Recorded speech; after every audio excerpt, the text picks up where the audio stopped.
स्वाध्याय इयत्ता 7वी विषय भूगोल पाठ 3 भरती ओहोटी। प्रश्न पहिला, जोड्या लावून साखळी बनवा।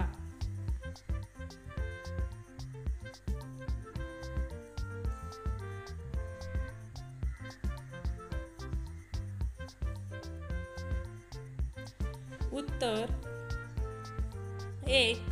लाटा, वारा, भूकंप व ज्वालामुखीच्या उद्रेकामुळे होतात। 2. केंद्रोत्सारी प्रेरणा, पृथ्वीचे परिवलन, वस्तू बाहेरच्या दिशेने फेकल्या जातात। 3.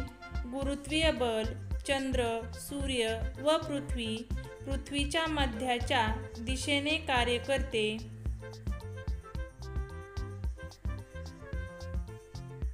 4.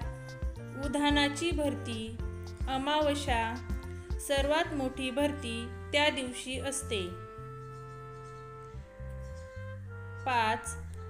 भांगांची भरती, अष्टमी, चंद्र व सूर्य यांच्या प्रेरणा वेगवेगळ्या देशांनी कार्य करतात।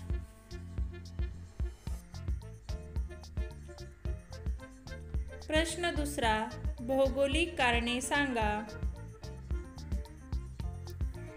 1. भरती ओहोटीवर सूर्यापेक्षा चंद्राचा जास्त परिणाम होतो। उत्तर 1. सूर्यापेक्षा चंद्र पृथ्वीच्या अधिक जवळ आहे, त्यामुळे भरती ओहोटीच्या बाबतीत चंद्राचे गुरुत्वाकर्षण बल सूर्याच्या गुरुत्वाकर्षण बलापेक्षा जास्त परिणामकारकरित्या कार्य करते, म्हणून भरती ओहोटी व सूर्यापेक्षा चंद्राचा जास्त परिणाम होतो। 2. काही ठिकाणी किनाऱ्याजवळील सखल प्रदेश खाजणांचा किंवा दलदलीचा बनतो। उत्तर काही ठिकाणी किनाऱ्याजवळील सखल प्रदेशात भरतीमुळे सागराचे पाणी येते, त्यामुळे सखल भागात काही प्रमाणात समुद्राच्या पाण्याचे व वाळूचे संचयन होत जाते। अशा भागात तीव्रांची नवे झपाट्याने वाढतात। अशा भागात किनारी भागातील जैवविविधता विकसित होऊन तिचे जतन होते, त्यामुळे काही ठिकाणी किनाऱ्याजवळील सखल प्रदेश खाजणांचा किंवा दलदलीचा बनतो।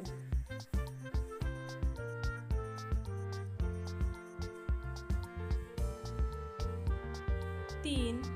ओहोटीच्या ठिकाणच्या विरुद्ध रेखावृत्तावरील देखील ओहोटीच येते। जेव्हा एखाद्या रेखावृत्तावरील विशिष्ट ठिकाण चंद्रासमोर येते, तेव्हा त्या ठिकाणी चंद्राच्या गुरुत्वाकर्षण बलाचा प्रभाव हा किरणोत्सारी बलाच्या मानाने अधिक असतो, त्यामुळे तेथे चंद्राच्या दिशेने पाणी खेचले जाते व भरती येते। भरतीमुळे या रेखावृत्ताशी काटकोनात असलेल्या समोरासमोरील 2 रेखावृत्तावरील पाणी ओसरते व त्याच वेळी तेथे ओहोटी येते।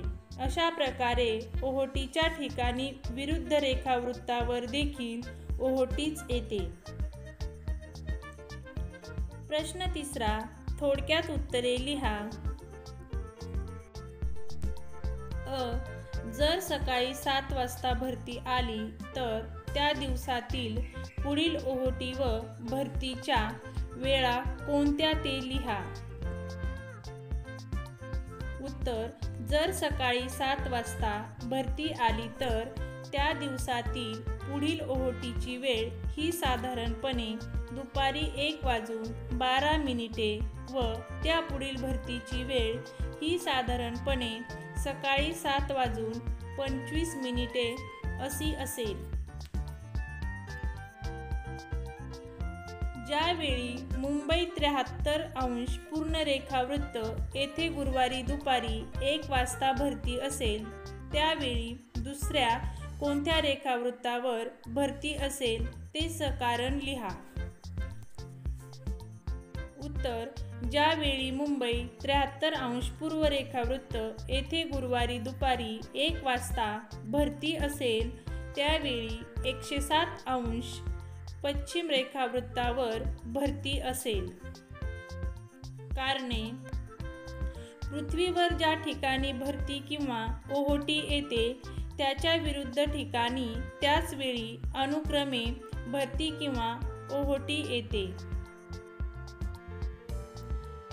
73° रेखावृत्ताच्या विरुद्ध बाजूस 107° पश्चिम रेखावृत्त आहे. 3. लाटा निर्मितीची कारणे स्पष्ट करा. 1. लाटेच्या निर्मितीचे मुख्य कारण वारा आहे. 2. सागर तळाशी भूकंप झाल्यासही लाटा निर्माण होतात. 3. ज्वालामुखीचा उद्रेक हे देखील लाटा निर्मिती होण्याचे कारण आहे. प्रश्न 5. पुढील बाबींचा भरती ओहोटीशी कसा संबंध असेल ते लिहा. 1. पोहणे. भरती ओहोटीच्या वेळा माहीत करून घेऊन पोहण्यास जाणे योग्य ठरते. भरतीच्या त्याप्रमाणे ओहोटीच्या काळातही समुद्रात खूप आत जाऊन पोहणे धोकादायक ठरते. सर्वसाधारणपणे भरतीच्या वेळी समुद्रकिनाऱ्याजवळच्या भागात पोहणे योग्य ठरते.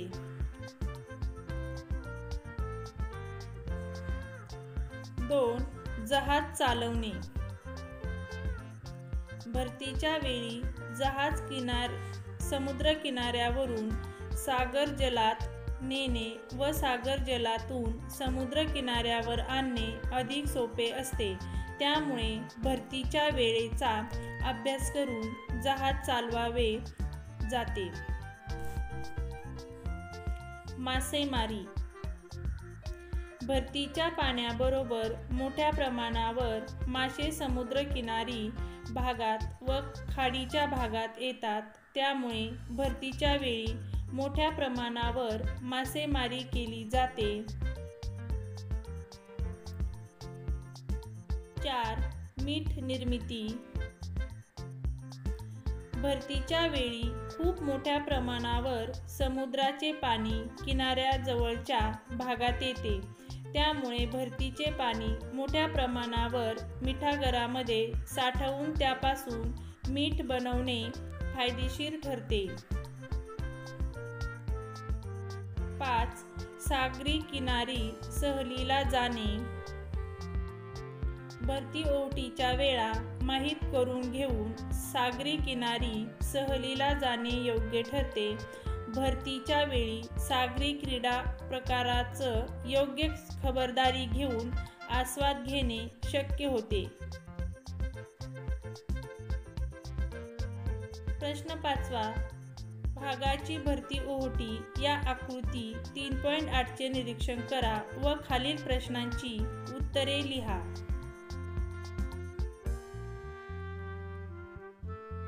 आकृतीचे निरीक्षण करून पुढील प्रश्नांची उत्तरे लिहा. आकृती कोणत्या तिथीची आहे? उत्तर: आकृती अष्टमी या तिथीची आहे. 2. चंद्र, सूर्य व पृथ्वी यांची सापेक्ष स्थिती कशी आहे? उत्तर: चंद्र हा पृथ्वी व सूर्य यांच्या संदर्भात काटकोनात आहे. या स्थितीचा भरती ओहोटीवर नेमका काय परिणाम होईल? उत्तर: या परिस्थितीमुळे सरासरीपेक्षा लहान भरती व सरासरीपेक्षा लहान ओहोटी निर्माण होईल. प्रश्न 6. फरक स्पष्ट करा.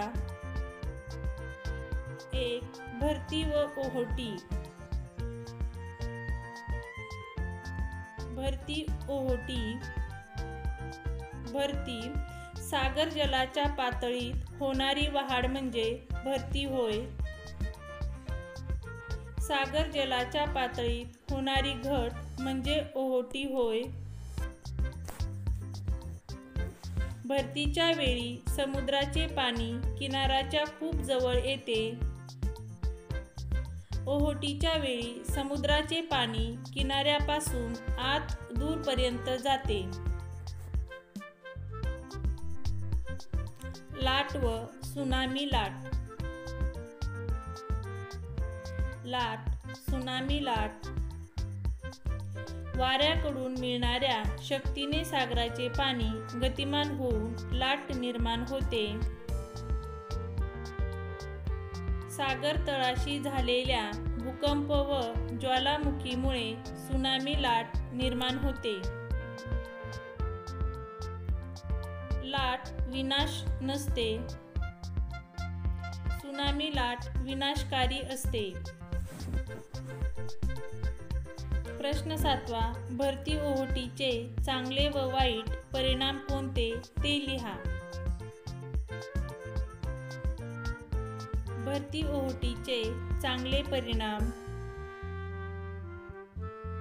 1. भरतीच्या पाण्याबरोबर मासे खाडीत येतात, त्याचा फायदा मासेमारीसाठी होतो.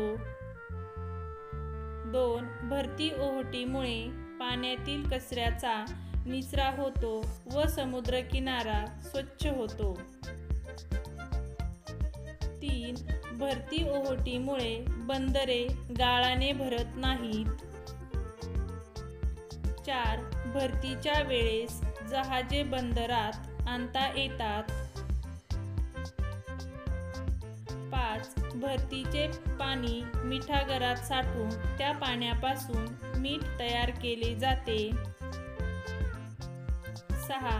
भरती ओहोटीच्या प्रक्रियेमुळे वीज निर्माण करता येते. 7. भरती ओहोटीमुळे तीरावरची वने व किनारी भागातील जैवविविधता इत्यादींचा विकास व जतन होते. भरती ओहोटीचे वाईट परिणाम. 1. भरती ओहोटीच्या वेळेचा अंदाज नीट न आल्यास समुद्रात पोहण्यास गेलेल्या व्यक्तींना अपघात होऊ शकतो. 2.